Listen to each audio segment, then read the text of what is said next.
अस्सलामु अलैकुम वरहमतुल्लाहि वबरकातुहू। मेरे प्यारे बच्चों, कैसे हैं आप? अल्लाह सुब्हानहू व तआला से बहुत सारी दुआएं हैं आपके लिए। अच्छा जी, पहले दुआ पढ़ लेते हैं और फिर बात करेंगे। रब्बि इश्रह ली सदरी वयस्सिर ली अमरी वहलुल उक़दतम मिन लिसानी यफ़क़हू क़ौली रब्बना ज़िदना इल्मा आमीन। अच्छा जी, आज तो मैं आपसे एक क्वेश्चन करूँगी।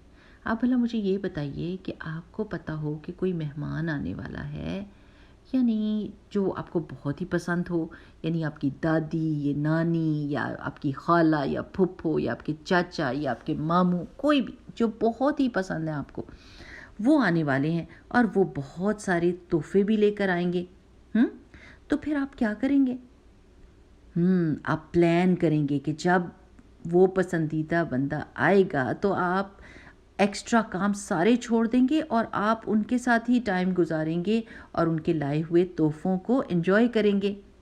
मैं भी आपको आज एक मेहमान के बारे में बताने लगी हूँ और उस मेहमान का नाम है रमज़ान। रमज़ान अपने साथ बहुत ज़्यादा सारे तोहफे लेकर आता है प्यारे बच्चों। रमज़ान कमरी महीनों में 9वें नंबर पर है। ये कमरी महीने कौन से होते हैं?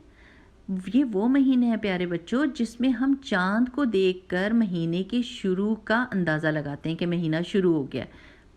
कितनी प्यारी बात है ना कि अल्लाह सुब्हानहू व तआला ने हम सब के सरों पे चांद को रखा हुआ है, जिसको देखकर चाहे दुनिया में किसी भी जगह पे कोई मौजूद है, वो चांद को देखकर अंदाज़ा लगा सकता है कि कब महीना शुरू हुआ और कब महीना ख़त्म। रमज़ान वो वाहिद महीना है जिसका नाम लेकर अल्लाह ताला ने कुरान में इसको मेंशन किया है और ये बहुत ही स्पेशल महीना है। क्यों? क्योंकि इसमें कुरान नाजिल हुआ था। रसूलुल्लाह सल्लल्लाहु अलैहि वसल्लम के पास अल्लाह सुब्हानहू व तआला की तरफ से जो पहला मैसेज आया था ना प्यारे बच्चों, और वो क्या था? इक़रा, यानी पढ़ो। ये जो आयत थी ये रमज़ान में नाजिल हुई थी। आप हमेशा देखते हैं कि रमज़ान के आने से पहले ही खुशियाँ और तैयारियाँ और जोश व खरोश देखने में आ जाता है। अम्मी तैयारियाँ कर रही होती हैं, समोसे और चीज़ें बनाकर फ्रीज़र में रख रही होती हैं, दौरे कुरान की प्लानिंग कर रही होती हैं, कुरान पढ़ने की, तस्बीहात पढ़ने की प्लानिंग हो रही होती है और जोश और खरोश रमज़ान से पहले ही नज़र आने लग जाता है। और ये सही बात है प्यारे बच्चों, क्योंकि ये महीना ही बहुत ख़ास है। इसमें अल्लाह सुब्हानहू व तआला की तरफ से बहुत सारी रहमतें और बरकतें नाजिल होती हैं और इसमें महीने में हम कुरान के बहुत करीब हो जाते हैं और कुरान को हम आम रूटीन से ज़्यादा पढ़ते हैं, इसको समझने की कोशिश करते हैं और इस पर अमल करने की कोशिश करते हैं। और प्यारे बच्चों, इस महीने में हम बहुत सारी दुआएं भी मांगते हैं।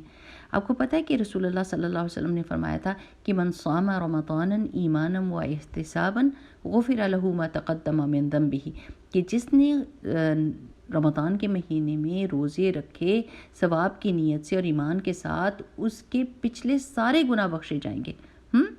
कभी आपको पता है कि जब सेल लगती है तो क्या होता है? हम बड़ी बड़ी चीज़ें बहुत कम कीमत में ख़रीद लेते हैं, है ना प्यारे बच्चों। तो रमज़ान में भी सेल ही समझें कि लगी होती हैं। आप छोटे छोटे काम करते हैं लेकिन उसका अजर और सवाब आपको बहुत ज़्यादा मिलता है और आपकी दुआएं भी बहुत सारी कबूल होती हैं। इस महीने में हम बहुत अच्छी सी कोशिश करते हैं कि हम झूठ नहीं बोलेंगे, तंग नहीं करेंगे, धोखा नहीं देंगे, गीबत नहीं करेंगे, चुगली नहीं खाएंगे। सो हम सारी बुरी बातें जो अल्लाह सुब्हानहू व तआला को बहुत नापसंद है और लोगों को भी नापसंद है, हम उन सब को छोड़ने की कोशिश करते हैं और एक कॉन्शियस एफर्ट करते हैं। और दुआओं की तो मैं कहती हूँ आप सब लोग लिस्ट ही बना लेना कि आप अच्छी अच्छी सी दुआएं जो भी अपने लिए करना चाहते हैं वो सारी लिस्ट बना लें और अच्छे से दुआएं मांगें। अच्छा, मैं आपको एक कहानी भी सुनाऊंगी दुआ की कबूलियत की कि एक दफ़ा क्या हुआ कि, और ये सच्चा वाक़या है, कि एक सर्जन ने किसी सेमिनार में जाना था एक शहर से दूसरे शहर में, लेकिन क्या हुआ कि उनकी फ़्लाइट जो है वो कैंसिल हो गई। तो उन्होंने कहा कि गाड़ी पर चले जाते हैं क्योंकि सेमिनार बहुत ज़्यादा इम्पॉर्टेंट था। तो वो जब गाड़ी में गए तो रास्ते में बहुत ज़्यादा बारिश शुरू हो गई और तूफ़ान आ गया और बहुत ही बिजली चमकने लग गई। तो ड्राइवर ने कहा कि अब और आगे नहीं जा सकते, हमें इन घरों में से किसी घर में पनाह लेनी पड़ेगी और गाड़ी में से निकलना होगा। तो ये जल्दी से भाग के गीले होते हुए एक छोटे से घर का दरवाज़ा इन्होंने खटखटाया तो अंदर से बूढ़ी औरत निकली और उन्होंने कहा अस्सलाम वालेकुम, और इन्होंने बताया कि हमें क्या मुश्किल है। उन्होंने कहा अंदर आ जाइए। جب یہ سرجن اندر گئے اور بیٹھے تو انہوں نے دیکھا کہ ایک جگہ پہ جائے نماز بچھی ہے اور ساتھ ہی ایک بچہ، چھوٹا سا بچہ لیٹا ہوا ہے اور وہ بیمار ہے۔ تو ان کو، کیونکہ وہ یہ ڈاکٹر تھے تو ان کو بڑی کیوریاسٹی ہوئی، انہوں نے پوچھا کہ اماں جی اس بچے کو کیا ہوا ہے اور یہ کون ہے؟ تو انہوں نے بتایا کہ یہ میرا پوتا ہے اور یہ بہت زیادہ بیمار ہے اور میں اللہ تعالیٰ سے بہت دعائیں کر رہی ہوں اور اس کا علاج صرف ایک ہی سرجن کے پاس ہے، اور انہوں نے جس سرجن کا نام لیا یہ وہی تھے جو اس کمرے میں بیٹھے ہوئے تھے۔ تو ان سرجن نے کہا کہ اماں جان یہ تو میں ہی ہوں اور انشاءاللہ میں آپ کی ضرور مدد کروں گا اور میں اس بچے کو ضرور اس کا آپریشن کروں گا۔ تو وہ اتنی حیران ہوئی کہ اللہ سبحانہ وتعالیٰ نے کس طریقے سے آپ کو ہماری مدد کے لیے یہاں پر بھیجا۔ وہ دعا مانگ رہی تھی وہاں پر بیٹھے اور اللہ سبحانہ وتعالیٰ نے اس سرجن کی فلائٹ بھی کینسل کروائی، گاڑی چلی اور بجلی چمکی اور بارش اتنی سخت ہوئی کہ ان کو مجبوراً ان کے گھر آنا پڑا اور اللہ سبحانہ وتعالیٰ نے ان کو ملا دیا۔ لیکن پیارے بچوں کس وجہ سے؟ دعا کی وجہ سے جو وہ بہت زیادہ کر رہی تھیں۔ تو یہ تو عام دنوں کی بات ہے، رمضان میں تو اس سے بھی زیادہ چانسز ہوتے ہیں کہ ہماری دعائیں قبول ہوں۔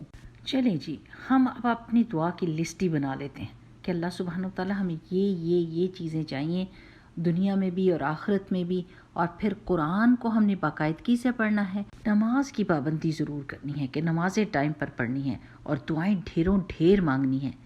ایک دو کام کرنے کے اور یہ ہیں کہ بری عادتیں چھوڑنے کی کوشش کرنی ہے۔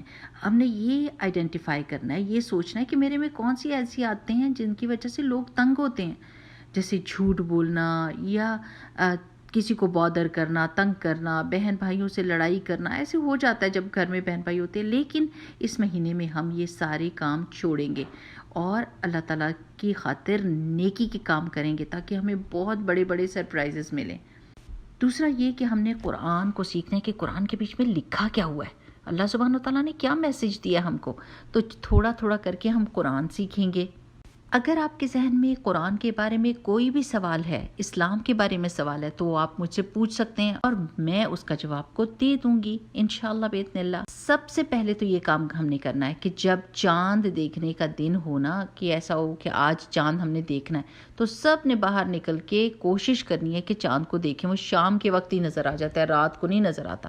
تو جیسی مغرب کی اذان ہوتی ہے اور نماز کے بعد چاند کو دیکھنا ہوتا ہے اور اس کے لیے دعا مانگنی ہوتی ہے۔